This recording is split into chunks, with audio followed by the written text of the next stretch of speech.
Okay, so are you ready to dive into some really interesting English today? Absolutely. I'm ready. Because we are going to be looking at used to be used to, and to get used to. Oh, these are fun. They are fun, but I think that they can be really tricky sometimes for English learners. Yeah, you're right. I mean, it's one thing to memorize grammar rules from a textbook, right? But it's another thing to actually be able to use them naturally in a conversation. For sure. And that's what we're going to try to help you with today. Exactly. So let's jump right in with used to. Because used to, it kind of takes us back to the past a little bit, right? It does. It's all about those things we did in the past, but that we don't do anymore. Like, I used to eat candy every day, but I don't anymore, sadly. Yeah. Or like, I used to be really into collecting stamps or something. Yeah. But not so much anymore. Exactly. Yeah. Exactly. It's like a little glimpse into your past. And it emphasizes that things have changed. Right. Really highlights a contrast between who you were then and who you are now. Yeah. And you know what I think is interesting about used to is that it can spark curiosity in the listener. Oh, who's so? Well, imagine you say to someone, I used to live in a tiny village in the mountains. Okay. Don't you think they would immediately want to know more? Like, where do you live now? What made you leave the village? It just kind of opens up the conversation. It's true. That's like a little teaser. Yeah. It hints at a whole story. Exactly. Exactly. That's so cool how much meaning can be packed into such a small phrase. I know, right? It's amazing. Okay, so we've talked about the feeling of used to, but let's get a little bit technical for a second. Okay, sounds good. Can you just break down how it works grammatically? Sure. So with used to, we always use the simple past tense after it, like she used to work as a nurse or they used to live in Paris. Right, so it's always about a finished action or a state that's no longer true. Exactly. And what about the negative and question forms? Those can be a little bit tricky sometimes. Oh, yeah, you're right. I always mix those up. Well, it's actually not too complicated. For the negative, we just add didn't before, used to, and keep the base form of the verb, like I didn't used to like broccoli, or he didn't used to travel much. Okay, that makes sense. Oh. So no, didn't used, it's just didn't use. Exactly. You got it. And what about for questions? For questions, we use did, followed by the subject, then used to, and again, the base form of the verb. For example, did you used to play any sports, or did she used to live in this neighborhood? Oh, okay. I think I'm starting to get the hang of this. I think so too. You're doing great. Okay, so we've covered used to pretty thoroughly. So now I think it's time to move on to its present focus cousin, which is to be used to. Yes, let's do it. To be used to is all about feeling comfortable or accustomed to something in the present. Oh, It's about those things that have become familiar to us, like a routine or a habit. oh, I see. So it's like when you find that perfect spot on the couch. Exactly. And you're like, oh, this is it. This is my spot. You got it. Or like when you have your morning coffee routine down to a science, you're just so used to it. It's like second nature. I love that analogy of the coffee routine because it really captures that sense of automaticity. Like you're not even thinking about it. You're just doing it. Exactly. And grammatically, to be used to acts like a regular verb. So we conjugate it according to the subject. I am used to, he is used to, they are used to, and so on. Right. It follows the same pattern as most verbs in English. It does. Now, here's the million-dollar question. Can we use to be used to with a noun, a pronoun, or a verb ending in ing? You are on fire today with these questions. The answer is yes to all of the above. Really? Yes, to be used to is super versatile. You can say, I'm used to the noise, I'm used to it, or I'm used to living in a big city. Wow. So many possibilities. I know, right? It's like having a linguistic Swiss Army knife. I love it. Okay, so let's dig a little deeper into that ing situation. Why is it important to use the ing form sometimes? That's a great question. The ing form, or the gerund, is important because it allows us to talk about activities or ongoing states. So it adds a sense of action or continuity. Exactly. Instead of just saying, I'm used to cold weather, which sounds a bit static, you could say, I'm used to wearing layers in the winter. Oh, that's much better. It paints such a more vivid picture. Right. It makes your language more dynamic and interesting. I love it. Okay, so we've covered used to and to be used to. We have. Now let's move on to the final phrase in our trio, to get used to. This one is all about the journey, the process of becoming accustomed to something new. And trust me, we've all been there. We have. It's like that feeling of stepping into the unknown. It is. Isn't it exciting, though? It is. It can be a bit daunting at first, but also exciting, like starting a new chapter in your life. Precisely. And to get used to perfectly captures that blend of uncertainty and anticipation. It does. It's like the linguistic equivalent of taking a deep breath before a big presentation. Yeah. You're a little bit nervous, but also ready to take on the challenge. Exactly. You've got this. All right, let's pause there for a moment and come back to this. Sounds like a plan. So we were talking about that feeling of stepping into the unknown. We were.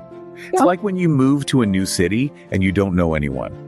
Or when you start a new job and you're not sure what to expect. Exactly. Those are perfect examples of when to get used to comes into play. Because it's not like you instantly feel comfortable in those situations, right? Right. It takes time to adjust to find your footing. It does.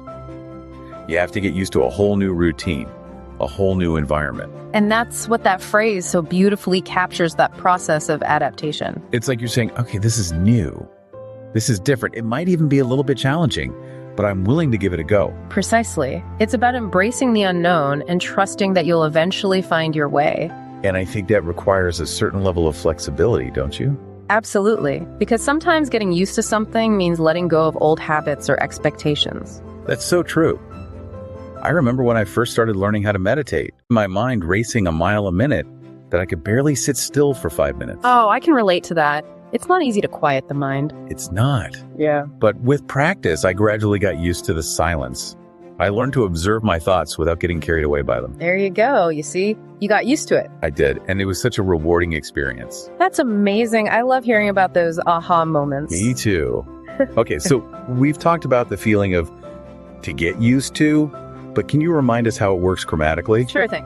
So with to get used to, we conjugate get according to the subject. For example, I am getting used to, she is getting used to, they are getting used to. Right, just like we do with most verbs in English. Exactly. And here's the good news.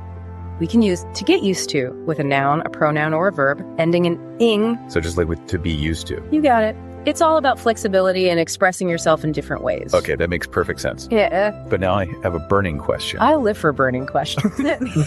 How do we know when to use to be used to versus to get used to? You're asking the right questions.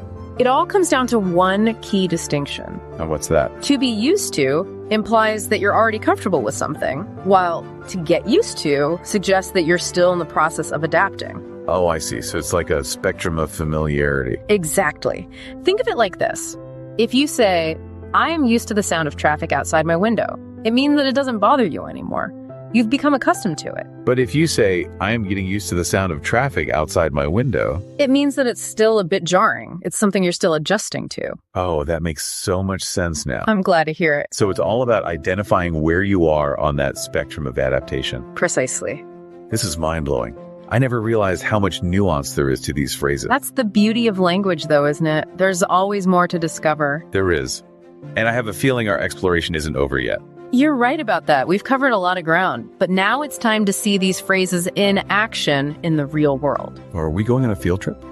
Not exactly, but we are going to dive into some fascinating stories that illustrate the power of used to be used to, and to get used to. I am so there. Yeah. Let's do it. Okay, so we're going on a story adventure. We are? Are you ready for this? I am. I always love a good story. Me too. And I think you're going to love these ones, because they really showcase how powerful used to be used to, and to get used to can be.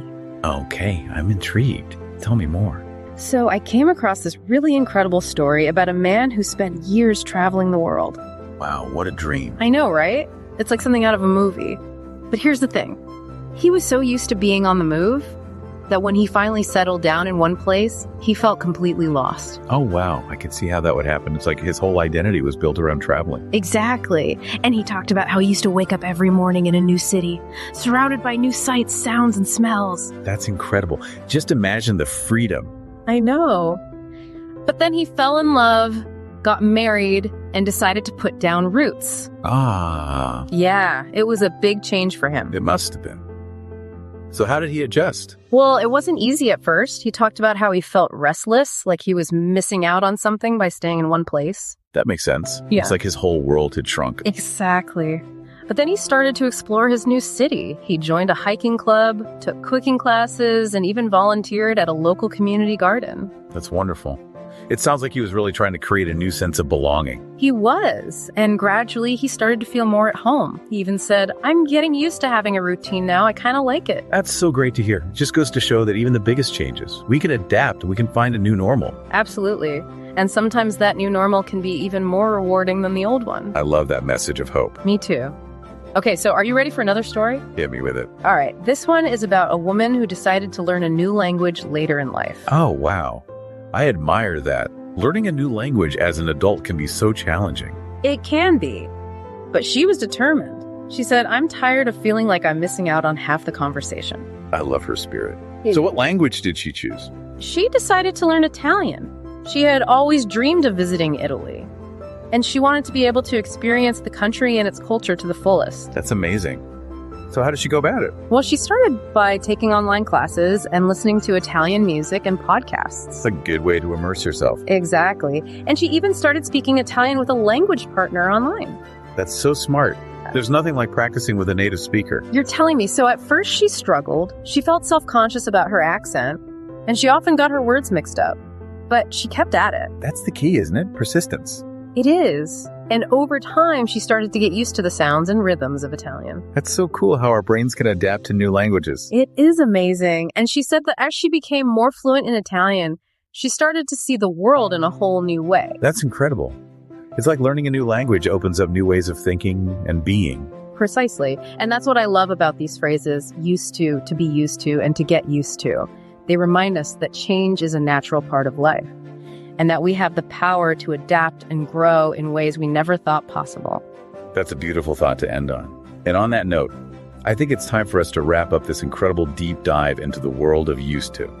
We've explored the grammar, the nuances, and even heard some inspiring stories. We have. It's been quite a journey. It has. And I have a feeling our listeners are going to walk away from this feeling inspired and empowered. I hope so, because that's what language is all about. It's about connecting with each other, sharing our stories, and embracing the beauty of this crazy thing called life.